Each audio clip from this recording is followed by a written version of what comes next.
ಕರುಣಾಳುವ ಬೆಳಕಿ ಮನದ ಅಂಗಳಕಿ ಸತ್ಯನಾರಾಯಣನ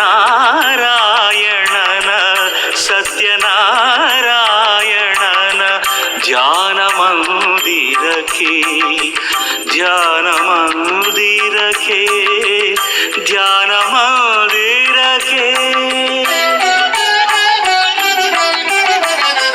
ಕರುಣಾಳುವ ಬೆಳಕಿ ಮನದ ಅಂಗಳಕ್ಕೆ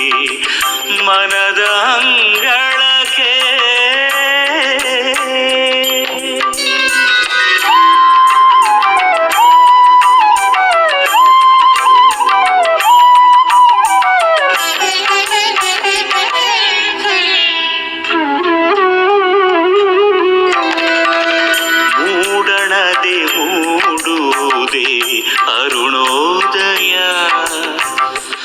ಬಾಳೆಂಬ ಬಾನಿನಲ್ಲಿ ಭಾಗ್ಯೋದಯ.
ಮುಖಾಂತರ ಸಂಕಲ್ಪವನ್ನು ಮಾಡ್ಕೊಂಡಿದ್ದೀವಿ.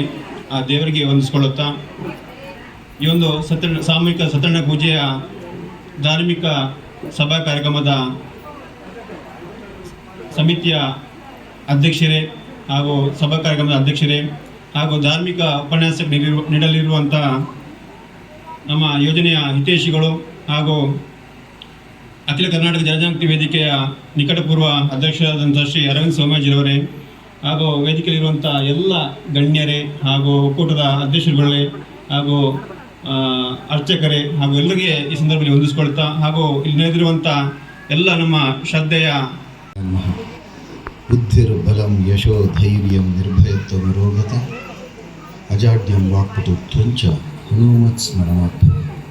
ವೇದಿಕೆ ಮೇಲಿರುವಂತಹ ಗಣ್ಯರೇ, ಶ್ರದ್ಧೆಯ ಬಂಧುಗಳೇ, ಒಳ್ಳೆಯ ಒಂದು ಕೆಲಸ ಮಾಡಿ ಸಂತೃಪ್ತಿಯಿಂದ ಕೂತಿದ್ದೇವೆ. ಬೆಳಗ್ಗೆಯಿಂದ ಸತ್ಯನಾರಾಯಣ ಪೂಜೆಯಲ್ಲಿ ತೊಡಗಿಕೊಂಡು ಮನಸ್ಸು ಪ್ರಶಾಂತವಾಗಿದೆ, ಸಂತೋಷವಾಗಿದೆ. ಆದರೆ ಕೂತದ್ದು ಜಾಸ್ತಿ ಹೊತ್ತಾಗಿದೆ, ಬೇಗ ಬಿಟ್ಟಿದ್ರೆ ಒಳ್ಳೆಯದಿತ್ತು ಅಂತ ಅನ್ನಿಸ್ತಾ ಉಂಟು. ಹಾಗಾಗಿ ಬೇಗ ಬಿಡುವಂಥ ವ್ಯವಸ್ಥೆ ಮಾಡೋಣ. ವೇದಿಕೆಯ ಮೇಲಿರುವ ಒಂದು 10-12 ಜನ ಬರೀ ಮುಕ್ಕಾಲು ಗಂಟೆ ಮಾತಾಡ್ತಾರೆ ಅಷ್ಟೇ, ಒಬ್ಬರೊಬ್ಬರು.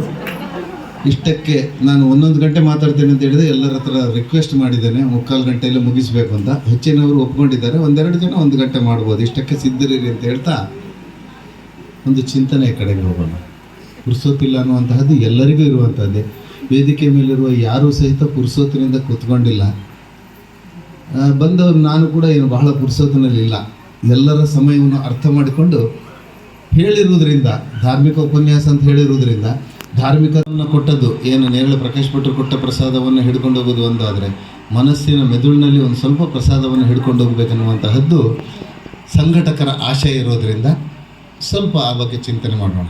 ಬಂಧುಗಳೇ, ಪೂಜೆ ಮಾಡಿ ಸಂತೋಷ ಆಗಿದೆ ನಮಗೆ. ಪೂಜೆ ಮಾಡ್ತೇವೆ ಎಂದಾಗ ಒಂದು ಒಳ್ಳೆಯ ಕೆಲಸ, ಇದಕ್ಕೊಂದು ಅವಕಾಶ ಕೊಟ್ಟಿದ್ದಾರೆ ಅಂತೇಳಿ ಹೆಮ್ಮೆ ಪಟ್ಟಿವಿ, ಶ್ರದ್ಧೆಯಿಂದ ಭಾಗವಹಿಸಿದ್ದೇವೆ, ಸಂತೋಷ.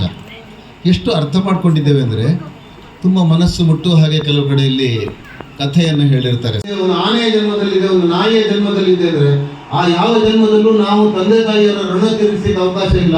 ಆ ನಾಯಿಗೊಂದು ಅಪ್ಪ ಅಮ್ಮ ಇತ್ತು, ಆ ಕತ್ತೆಗೊಂದು ಅಪ್ಪ ಅಮ್ಮ ಇತ್ತು, ಅಪ್ಪ ಅಮ್ಮನ ಋಣ ತೀರಿಸುವ ಅವಕಾಶ ಅಲ್ಲಿ ಇರಲಿಲ್ಲ. ಈ ಜನ್ಮದಲ್ಲಿ ಇದೆಯಲ್ರಿ, ತಂದೆ ತಾಯಿ ನಮಸ್ಕಾರ ಮಾಡುವಂತಹ ಭಾಗ್ಯ ಉಂಟು. ಅಪ್ಪ ಅಮ್ಮನ ಸ್ಮರಣೆ ಮಾಡಿ, ಸತ್ತೋದ ನಂತರ ಸ್ಮರಣೆ ಮಾಡಿ ಯಾರಿಗೂ 4 ಜನಕ್ಕೆ ಏನೋ ಒಂದು ಕೊಡುವಂತಹ ಐಶ್ವರ್ಯವನ್ನು ದೇವರು ಕೊಟ್ಟಿದ್ದಾನೆ, ಚಂದವನ್ನು ದೇವರು ಕೊಟ್ಟಿದ್ದಾನೆ. ಆಕಳಿಸ್ಕೊಳ್ಳೋದಿಲ್ಲ. ಹಿರಿಯವರು ತಿಳಿದವರು ದೃಷ್ಟಾರರೆಲ್ಲ ಹೇಳ್ತಾ ಇದ್ದಾರೆ, ನಾವೇ ಇಲ್ಲ, ಅದು ಅದರಷ್ಟಕ್ಕೆ ತುಕ್ಕಿಡಿತಾ ಹಾಳಾಗೋದಷ್ಟೇ. ಯಾವ ಗ್ಯಾರೇಜ್ನವರು ಅದಕ್ಕೆ ಕಾರಣ ಅಲ್ಲ ಹಾಳಾಗೋದಕ್ಕೆ. ನೋಡಿ, ಪೂಜೆಗೆ ತೊಡಗಿಕೊಂಡವರಿಗೆ ದ್ವಂದ್ವ ಇದೆ, 2 ಸಮಸ್ಯೆ ಇದೆ. ತುಂಬ ಜಿಡುಕು ಮಾಡ್ತಾ, ತುಂಬ ಉದ್ದ ಮಾಡ್ತಾ ಹೋಗೋದಿಲ್ಲ. ಟೈಮು ವಾಚ್ ನನ್ನ ಥರನೂ ಉಂಟು. ನಿಮ್ಮ ಹೊಟ್ಟೆಯು ನನಗೆ ಅನುಭವಕ್ಕೆ ಬಂದಂತಹ ಒಂದು ದೃಶ್ಯ. ತುಂಬ ದ್ವಂದ್ವ ಅಂತ ಹೇಳಿದರೆ, ಪೂಜೆಗೆ ಮನಸ್ಸಿಟ್ಟೇ ಬಂದಿದ್ದೀರಿ ನೀವು, ಆದರೆ ಪೂಜೆ ಬಗ್ಗೆ ಪ್ರಶ್ನೆ ಮಾಡುವಂಥವ್ರು ತುಂಬ ಜನ ಇರ್ತಾರೆ. ಏನಾಗ್ತದೆ ಪೂಜೆ ಮಾಡಿದ್ರೆ, ಏನಾಗ್ತದೆ ಪೂಜೆ ಮಾಡದೇ ಇದ್ರೆ ನಮ್ಗೆ ಇಷ್ಟು ಒಳ್ಳೇದಾಗಲಿ. ಎಲ್ಲಿ ಪಾಪಗಳನ್ನು ಮಾಡಿದ್ರೆ ನಾವು ಹೇಳ್ತಾರೆ, ತಾಯಿಯ ಹೊಟ್ಟೆಯಲ್ಲಿ ಹೊಲಿತೇವೆ ನಾವು ಮಗುವಾಗಿದ್ದಾಗ, ಅದು ಪಾಪವೇ ಅಂತ ಪವಮಾನ ಸೂಕ್ತದಲ್ಲಿ ಹೇಳ್ತಾರೆ. ಅಲ್ಲಿಂದ ಪಾಪ ಆರಂಭ ಮಾಡ್ತೇವೆ. ಪುಣ್ಯ ನಾವು ಮಾಡೋದಿಲ್ಲ, ಪುಣ್ಯಕ್ಕೆ ಒತ್ತು ಕೊಡೋದಿಲ್ಲ. ಪುಣ್ಯ ಬರಬೇಕಾದ್ರೆ ಏನು ಮಾಡಬೇಕು ಅಂತ ಹೇಳಿದ್ರೆ ಒಂದು ಕಥಾಸಾರವನ್ನು ಹೇಳ್ತೇನೆ ಚಿಕ್ಕದಾಗಿ.